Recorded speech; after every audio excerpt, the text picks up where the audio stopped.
সুষ্ঠু নির্বাচনের জন্য যে সংস্কার প্রয়োজন সেটা করে তারপরে নির্বাচন, একই কথা আমাদের, ভিন্ন কোনো কথা নাই। স্থানীয় সরকার নির্বাচন আগে চাচ্ছেন না জাতীয় নির্বাচনটা আগে চাচ্ছেন? আগে সংস্কারটা হোক না, আগে মানে তরকারি পাকানোর জন্য মাছ সবজি সব কিনে আনি বাজার থেকে, কাটাকুটি হোক, প্রসেসিং হোক, তারপরে কড়াইতে চড়াবো ইনশাল্লাহ আমরা।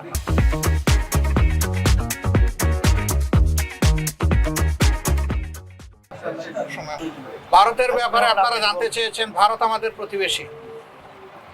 তো ধরে নেন যে আপনার আমার ঘর পাশাপাশি, আমরা কি কাঁটা তারের বেড়া দিয়ে বসবাস করি? করি না। পরস্পরের জন্য পরস্পরের দুয়ার খোলা থাকে না? আমরা ভারতের কাছে সেইটা প্রত্যাশা করি, এবং কাঁটাতারের বেড়া এখন দেয়নি, বহু আগ থেকে শুরু করেছে, দেওয়া অব্যাহত আছে। এটি আমাদের নতজানু পররাষ্ট্রনীতির ফসল, আমরা এটা আর দেখতে চাই।